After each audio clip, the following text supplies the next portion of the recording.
नारायण भगवान की जय। सूर्य नारायण भगवान की जय।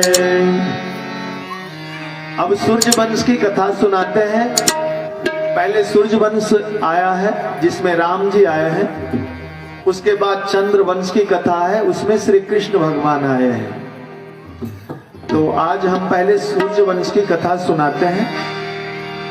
राम जन्म की ओर हम लोग चल रहे हैं। तो कहते हैं कि ब्रह्मा से राम जी के वंशावली का मैं पहले वर्णन कर दूं। ब्रह्मा जी से मरीचि, मरीचि से कश्यप, कश्यप से विवस्वान, विवस्वान से मनु, मनु से इक्ष्वाकु, इक्ष्वाकु से कुक्षी, कुक्षी से विकुक्षी, विकुक्षी से बाण, बाण से अनरण्य, अनरण्य से पृथु, पृथु जिनके नाम से ये धरती का नाम पृथ्वी पड़ा है। पृथु से त्रिशंकु, त्रिशंकु से धुंधुमार, धुंधुमार से युवनाश्व, युवनाश से मानधाता, मानधासा, मानधाता से सुसंधि, सुसंधि के दो पुत्र हुए, एक ध्रुव संधि और प्रसेनजीत। ध्रुव संधि राजा बने, उनसे हुए भरत। प्रसेनजीत का वंश का वर्णन नहीं, वंश नहीं चला। भरत से हुए असित, असित से हुए सगर। सगर का जन्म ऐसे हुआ कि सगर के जो पिता थे उनकी दो पत्नियां थी। एक पत्नी गर्भवती हो गई तो दूसरी जो उनके सौत थी वो गर्भिणी नहीं हुई। तो उसको उनको लगा कि इस गर्भ से उत्पन्न बालक और मेरे गर्भ से उत्पन्न नहीं हुआ बालक, इस मेरे सौत से गर्भ उत्पन्न बालक जो होगा यही राजा बनेगा। तो उसने क्या करी कि गर्भ में ही उसे विष दे दिया कि पेट में ही जो है बच्चा मां के पेट में ही मर जाए।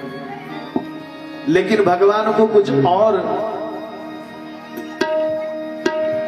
चाहिए था संसार को चलाने के लिए। तो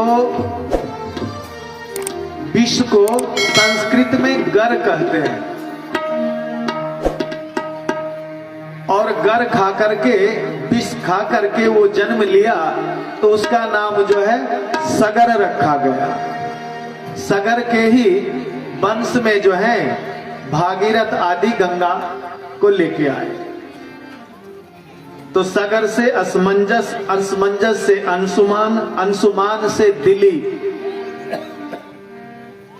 दिलीप से भगीरथ, भगीरथ से ककुस्थ, ककुस्थ से रघु, रघु ने ही जो है सर्व दक्षिण यज्ञ किया और अपना सर्वस्व दान कर दिया। सिर्फ अंग में जितने वस्त्र पहने हुए थे वही उनके अंग में रहा।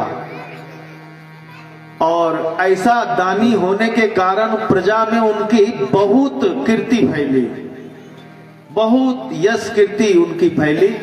वहां से फिर जो है ये कश्यप वंश जो है ये रघुवंश के नाम से प्रसिद्ध हो गया। रघु से हुए प्रबुद्ध, प्रबुद्ध से हुए संखन, संखन से सुदर्शन, सुदर्शन से अग्निवर्ण, अग्निवर्ण से शीघ्रग, शीघ्रग से मरु, मरु से प्रसु शुक्र, प्रसु शुक्र से अम्बरीश हुए। राम के ही पूर्वज हैं। एक बार की बात है, राजा अम्बरीश जो है एकादशी का व्रत किया तो एकादशी का व्रत की पारना दूसरे दिन सुबह होने करने का था। उसी समय जो है दुर्वासा ऋषि उनके यहां पधार गए। दुर्वासा ऋषि पधारे तो राजा अम्बरीश द्वादशी से त्रयोदशी होने वाला था, तो दुर्वासा ऋषि का यथोचित सत्कार कर करके उन्होंने कहा कि त्रयोदशी लग जाएगा तो प्रदोष लग जाएंगे। तो उन्होंने जो है तुलसी पान ग्रहण कर लिया जल के साथ। अब ये बातें जो है दुर्वासा ऋषि को मालूम हो गई, क्योंकि वो शंकर भगवान के अंशावतार थे। दुर्वासा ऋषि क्रोधित हो गए कि तुमने जो है अपने घर में आए हुए ब्राह्मण अतिथियों का भोजन कराने से पहले ही तुमने इस प्रकार का जलपान कर लिया।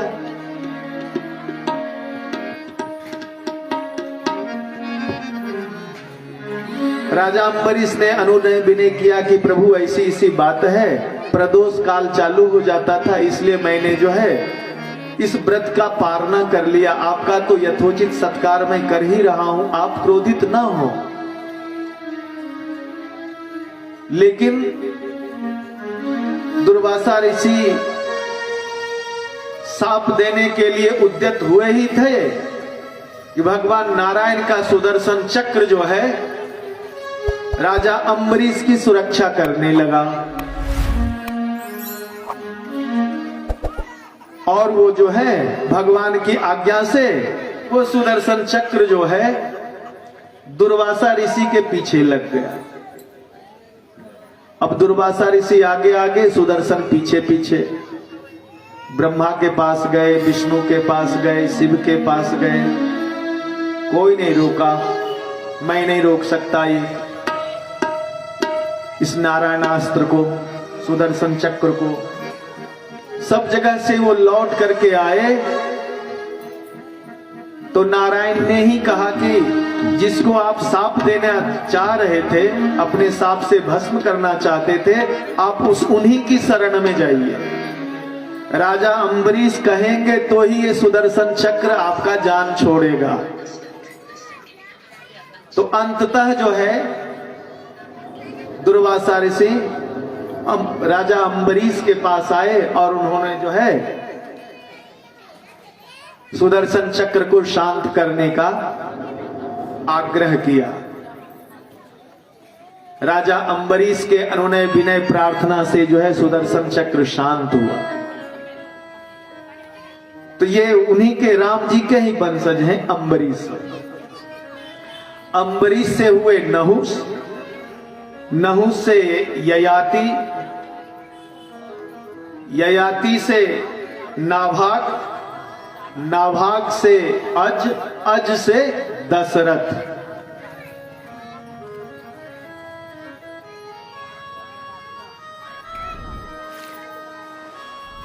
और दशरथ के हुए 4 पुत्र, राम, भरत, लक्ष्मण और शत्रुघ्न।